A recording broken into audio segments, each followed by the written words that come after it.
Can keep that going over here actually as well. That will work quite well. We'll just feather in a little bit on the left too.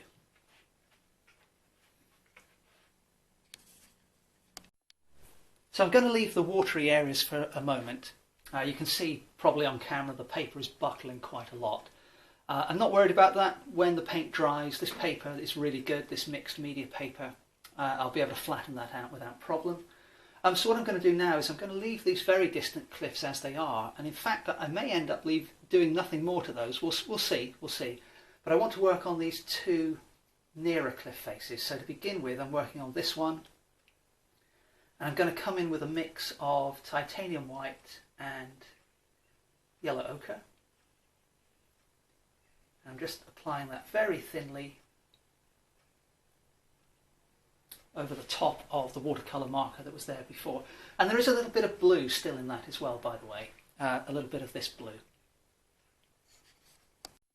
Now, continuing with that same mixture, but having added a lot of titanium white and cadmium yellow, I'm just patching in the areas of this foremost cliff that are really catching the light.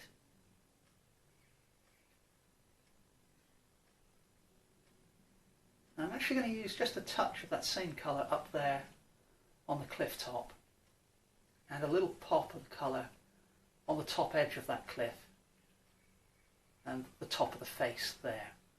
Perhaps even a bit on this edge as well. Next I'm going to come in with a reddish brown for the main part of the cliff face. Now this was created by taking that same yellowy colour and adding some cadmium red, and then also some of the blue that I still had on my palette. Now at the moment this reddy brown is a little more brown than red, so I'm going to put this coat on, but I'm going to come back in a moment and make things a little bit redder than they currently are. But while I've got this on the brush, I will just very lightly drag this colour over that area there, and I'll also use it to block in this region of sand as well. Let's just wet the paper again. So I just want a thin layer initially, just to kill the white.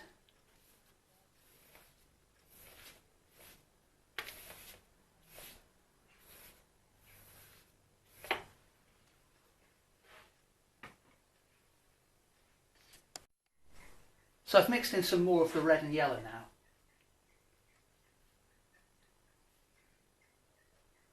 And that's producing a colour for the cliff faces, which is a little bit nearer to what they are in reality. And I'm applying the paint very thinly still, and the reason for that is I'm going to be quite happy if some of these runs in the watercolour marker show through. If they don't, I don't mind, but I want to keep some evidence of those for as long as possible.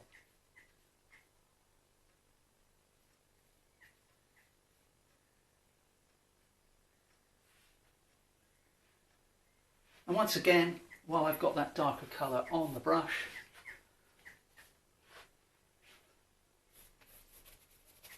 in fact this region here needs to be a lot darker, I now realise.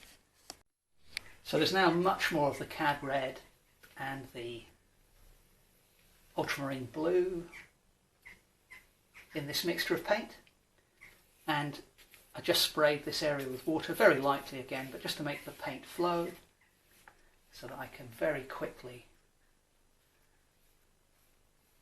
block in this area.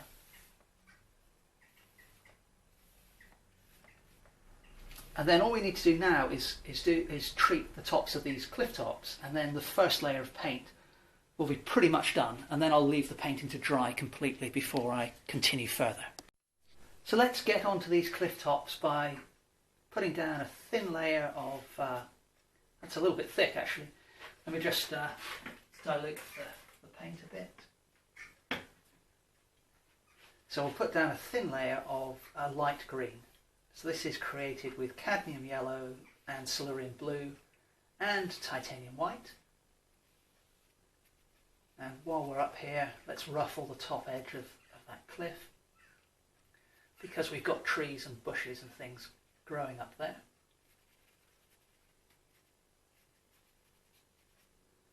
And come back to this one and tease out that green splotch I put down.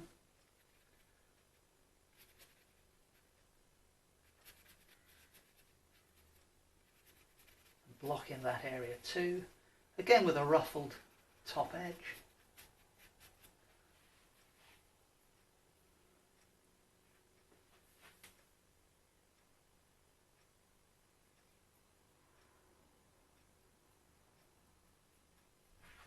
And I've just added a bit of ultramarine blue to that same mixture. Quick spray with the water bottle again.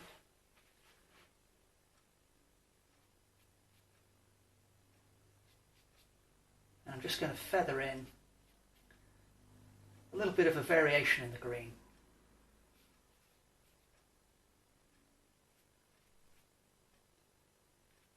To begin to suggest the presence of different plant life growing on the hillside and the cliff tops. So, as I said, so far so good. First layer of paint's pretty much down, so it's a nice sunny day today, so I'm going to pop this outside to dry in the sunlight. So such a warm day today that it only took a couple of minutes for the paint to dry. So what I'm about to do next is I've got a rather thicker mixture of paint than I've been using previously. It's mostly titanium white, but I've mixed it in with a little bit of this blue. And I'm going to drag that very, very lightly across the surface of the painting here to begin to suggest some reflections on the wet patch of sand we've got here.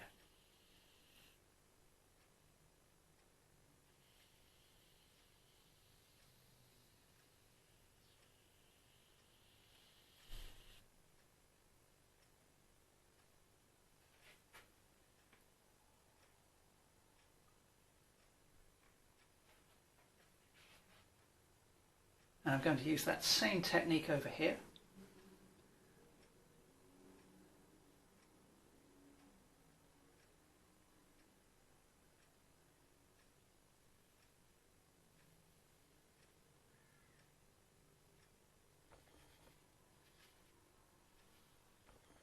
Picking out